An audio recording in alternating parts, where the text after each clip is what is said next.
Hello and welcome everyone to the solo podcast where I give you my media takes straight off the cuff. And today I'm going to be talking about the movie Don't Look Up. So, I feel like I have quite a lot to say about this movie, and simultaneously, I feel like almost no one has really landed on my position, which is kind of odd, really, after watching the movie.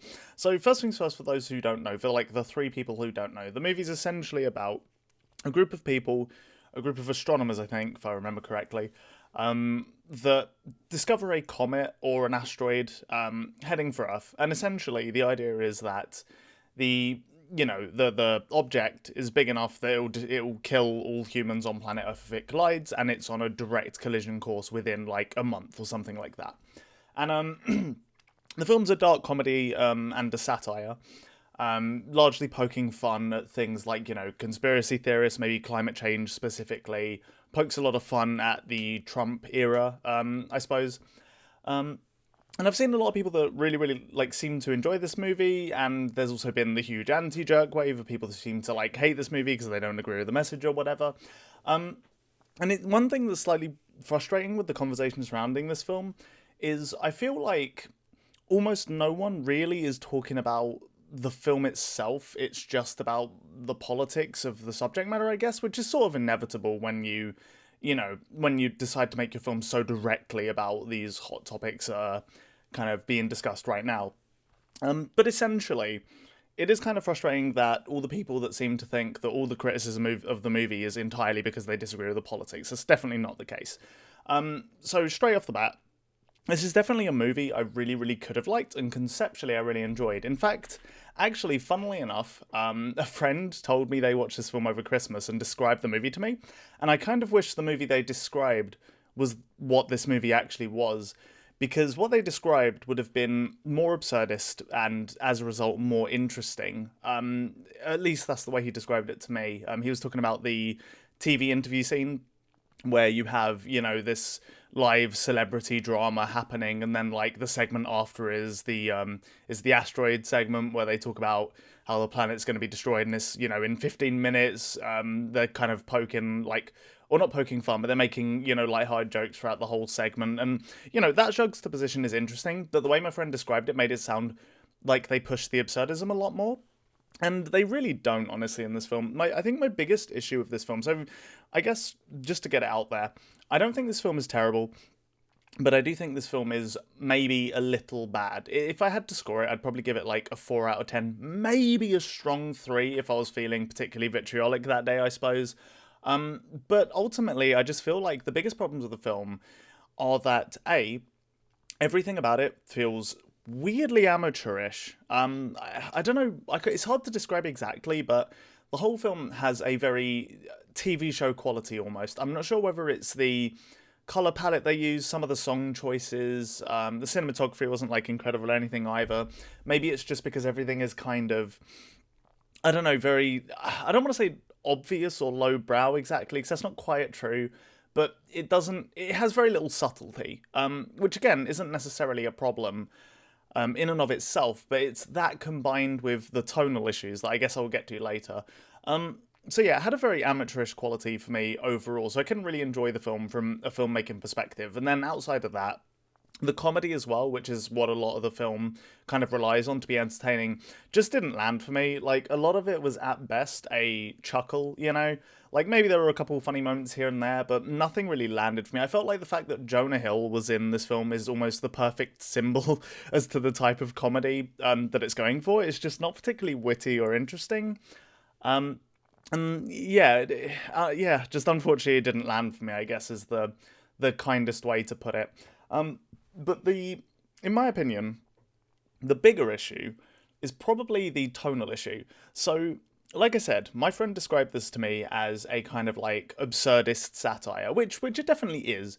But the problem I guess I'm having is that I don't feel like it pushes far enough in that direction to be entertaining in that right, nor is it grounded enough or realistic enough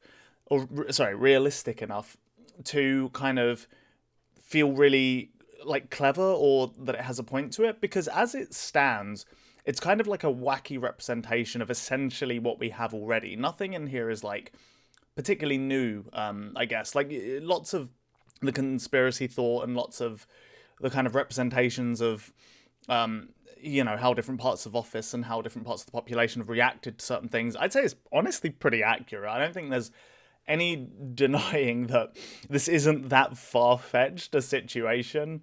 I'm sure some people disagree because, it's an asteroid. You can literally look up in the sky and see it or something. And when it's something like, I don't know, COVID, it's more, more nebulous as to whether vaccines work, supposedly. But you get the point I'm trying to make regardless. I don't think this situation is that far-fetched.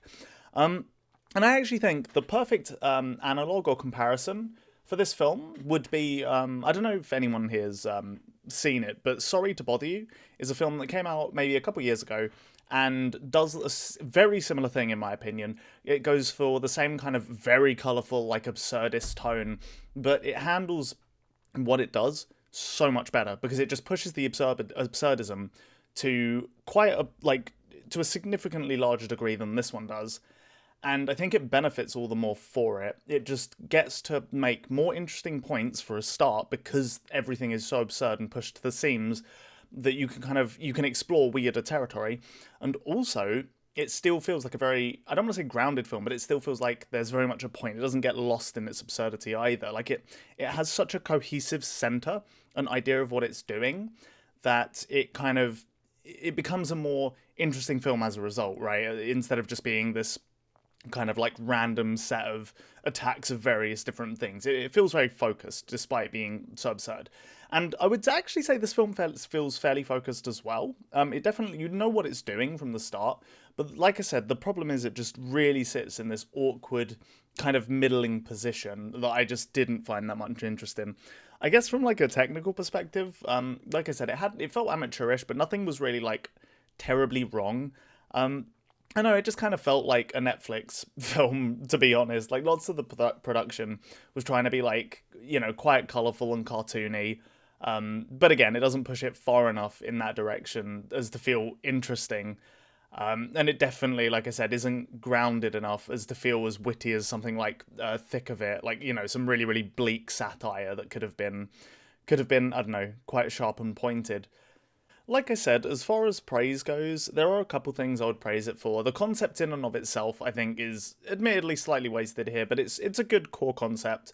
I quite liked the politicians as well. I thought they were pretty entertaining in general. The whole so one part of the film I haven't spoken about actually is basically when the asteroid is coming to Earth, a amalgamation of all our current billionaires, I suppose, is put into one character in this film, and they manage to convince everybody that they can build robots to harvest the asteroid.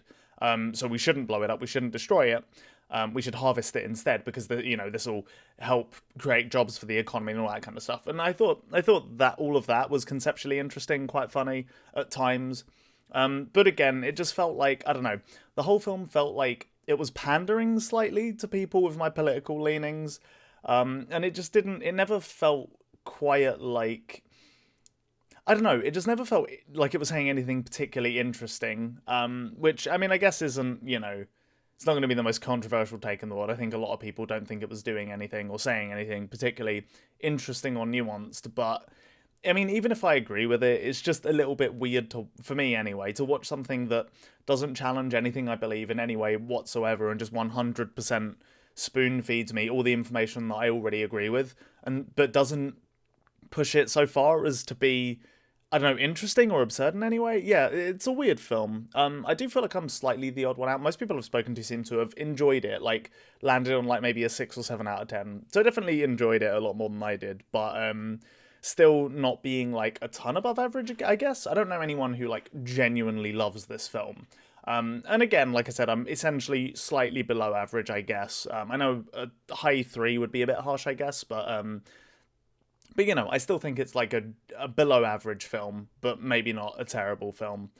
So yeah, those are pretty much all my thoughts on Don't Look Up. I don't know if anybody else if anybody else landed on a similar opinion to me. I'd be curious to know if there are any, because I feel like almost everyone that dislikes the film seems to have an issue with the message it's pushing, and everybody who likes the film doesn't seem to be praising it for, any incredible performances or super interesting characters. It's mostly because They found the film funny, and I don't.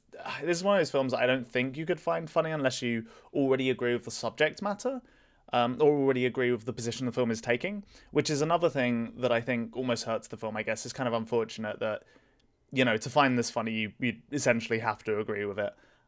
Which is sometimes the case in films that I do really enjoy. But even there, I feel like the comedy is just handled better. Like I said, this almost all of this just feels like Jonah Hill-esque lowest common denominator comedy. Nothing in it feels that interesting. Like, it's fairly obvious from a joke writing perspective. But yeah, that's pretty much all I have to say about this film. Cheers for listening. I hope you've enjoyed this, and I'll see you around.